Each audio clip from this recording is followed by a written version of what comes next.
Mga tol, dito muna tayo. May hintayin tayo. Nel, sino naman yung hihintay natin? Basta, maganda yun.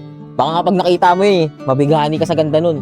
Sus, Nel, alam ko na yung galawan mo. Trippings ka palagi. Tara na, Nel. Pinag-itripan mo na naman kami ni Justin eh. Hoy mga tol, relax lang kayo. Tsaka huwag kayong mag-alala. Makikinabang din kayo. Sige na nga. Sige na, Pong. Samahan na lang natin si Junel. Sige.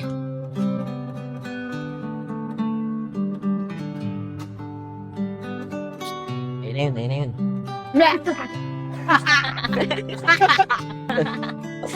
Ay, pare. Uy, mga tol. Huwag niyo pagtawanan. Nasisira plano ko niyan eh. Nel, paano hindi kami matatawa?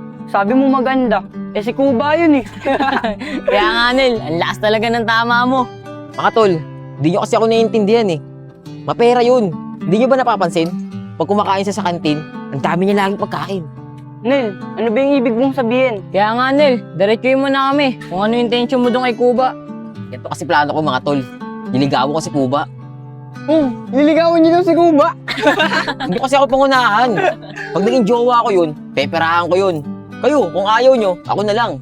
Hindi, Nel ah. Sama ako dyan. Si Justin lang naman may ayaw eh. O hindi ah, sama rin ako dyan. Nel, tingin ko, hindi ka sasagutin nun ni Kuba. Kasi iisipin niya, pinaghitripan mo lang siya. Tsaka plano na yan, Tin. Ang gagawin natin, makipagkaibigan tayo sa kanya. Tapos pagkasama natin siya, dapat mabait tayo, di ba? Tapos pag unti-unti natin nakukuha yung loob niya, tsaka ko siya unti-unting liligawan. O sige Nel, sabi mo naman di ba, mapera yun si Kuba. Basta, pag binigyan ka nun syempre, meron din kami ni Pongpong Oo naman mga tol. Kaya nga pilihanon natin to eh. Kasi para sa atin din to. O paano? Tara na. Para maabutan pa natin to si Kuba. Naglalakad pa yun. Sige, tara na.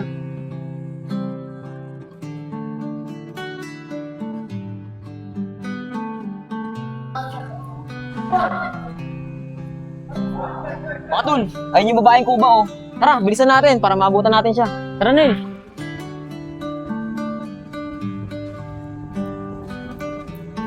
Bilisan nyo mga tol. Miss! Miss! Miss, wait lang. Uwi ka na ba? Ay, opo, kuya. Uuwi na po ako. Miss, baka pwede. Tumambay muna tayo. Tsaka maaga pa naman eh. Tsaka napapansin ko, wala kang kaibigan dito.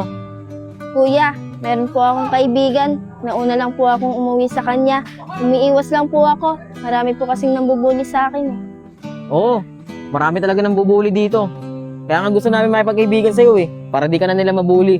Tsaka huwag ka mag-alala. Ako bahala sa'yo. Oo nga, Miss. Pagkasama mo kami, walang pwede mambuli sa'yo. Ah, ganun po ba? Maraming salamat po mga kuya. Paano po? Uuwi na po ako. Miss, teka lang. Tumambay muna tayo. Boring kasi ng buhay mo eh. Pagkatapos ng klase, diretso uwi ka na kaagad. Kaya tara na, tumambay muna tayo para makilala mo rin kami.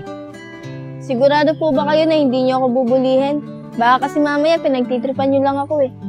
Hindi ah. Tsaka huwag ka mag-alala. Mababait kaming tao. Ano, tara, tambay tayo dun sa park. Sige po kuya, magtitiwala po ako sa inyo. Yun naman pala eh. Ano, tara na. Tara. Tara, doon tayo tumambay sa may upuan.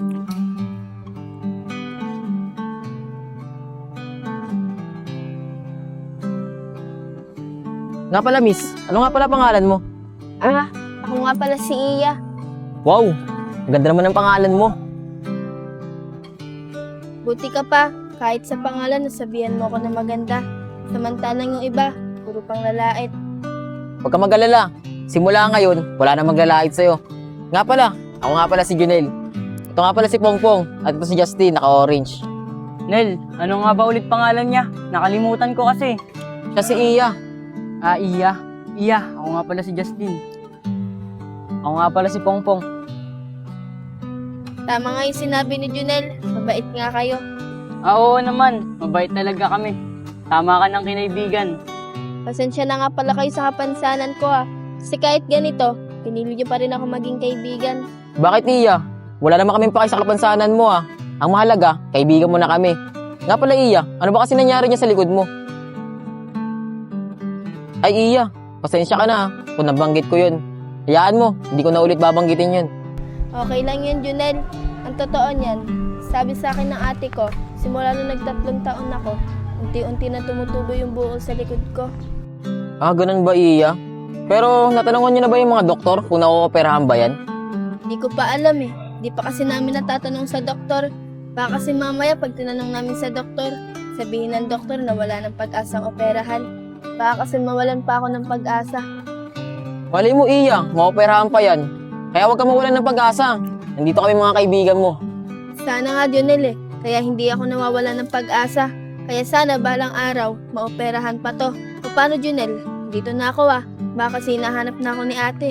Sige, Iya. Basta bukas sumama ka na sa amin para di ka mabuli. Sige, Junel. Pongpong, Justin, dito na ako ah. Salamat sa inyo. Nel, dapat niligawan mo na agad eh. Relax ka lang, Justin. Kapag niligawan ko agad yun, mahalala tayo. Dapat, kunin muna natin yung loob niya. Kaya ako siya liligawan. Sige Nel, bahala ka. Diskarte mo yan eh.